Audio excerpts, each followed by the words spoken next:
Assalamualaikum warahmatullahi wabarakatuh. Perkenalkan, nama saya Laila Amalia Soleha dari kelas A dengan NPM 202170035.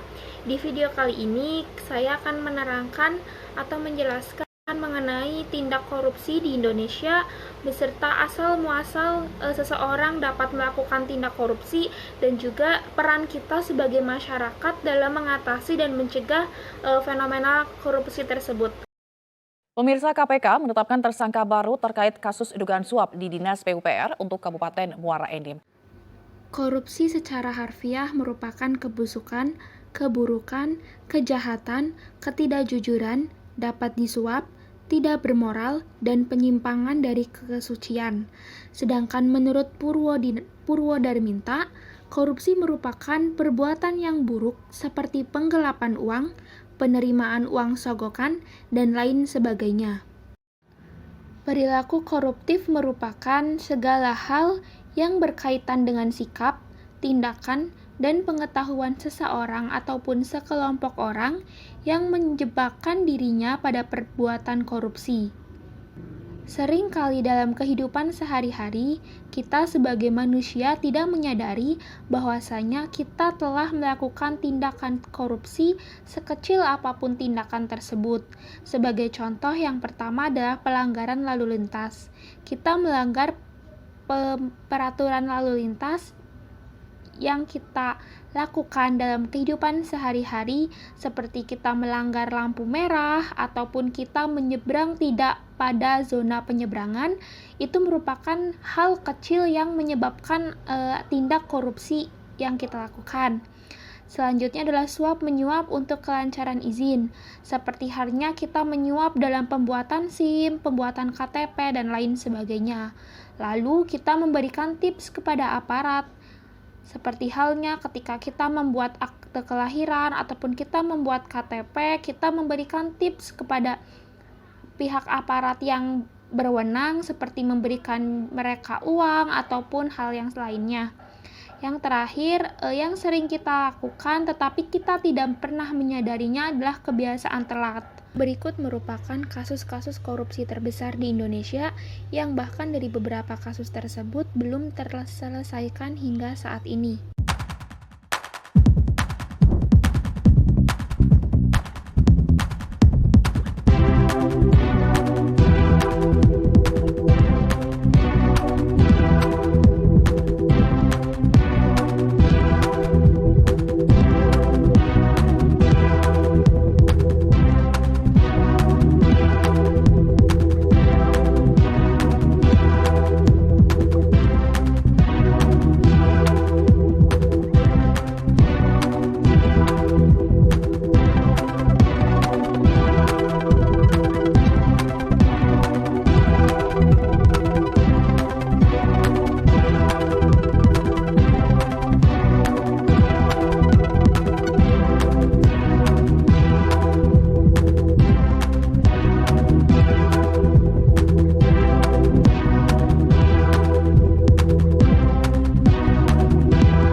Di mana seseorang melakukan suatu tindakan korupsi, pasti ada penyebab yang melatar belakangi seseorang tersebut melakukan tindak korupsi.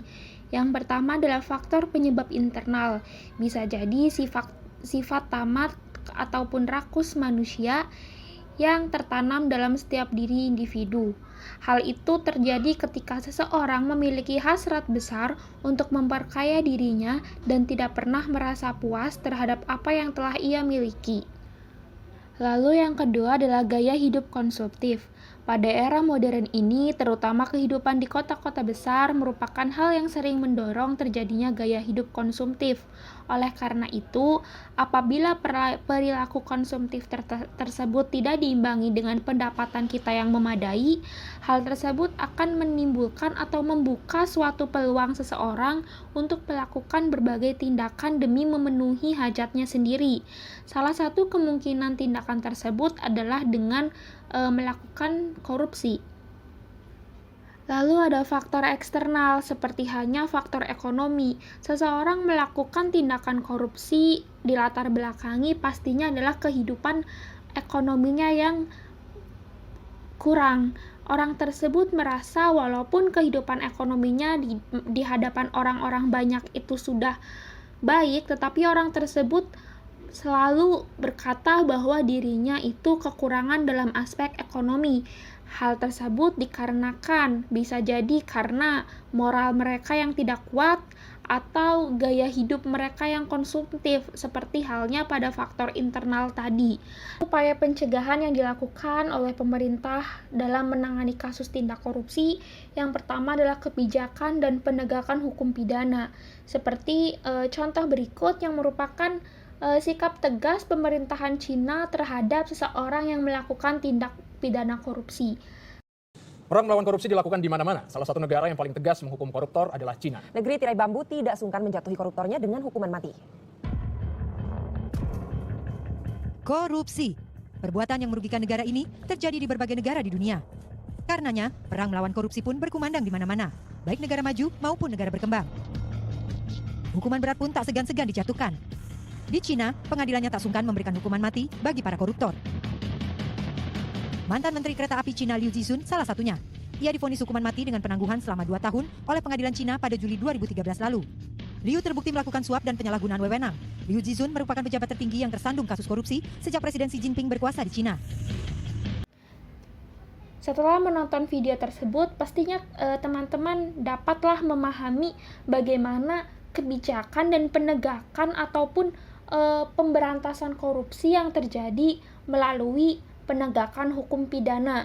Nah, untuk upaya pencegahan selanjutnya yaitu pembentukan lembaga anti korupsi yang diharapkan mampu untuk memberi gambaran bahwasanya kepada masyarakat luas bahwasanya tindakan korupsi ini tidaklah baik, di mana dalam pembentukan lembaga anti korupsi ini nantinya akan menjelaskan bagaimana korupsi itu tersebut, bagaimana penyebabnya, bagaimana cara kita dalam menanggulanginya, ataupun bagaimana cara kita untuk dapat menghindarkan diri kita agar kita tidak masuk ke dalam tindakan korupsi tersebut. Dan yang terakhir adalah pencegahan di sektor publik, di mana dalam pencegahan ini pemerintah menginginkan para pejabat untuk melaporkan setiap kekayaannya kepada aparatur negara yang berwenang. Mungkin demikian yang dapat saya sampaikan dalam orasi dari anti korupsi untuk memenuhi tugas ulangan tengah semester pendidikan anti korupsi. Mohon maaf apabila ada kesalahan kata ataupun kalimat yang saya ucapkan. Semoga apa yang saya ucapkan ini dapat bermanfaat bagi teman-teman semua. Kurang lebihnya mohon maaf. Wassalamualaikum warahmatullahi wabarakatuh.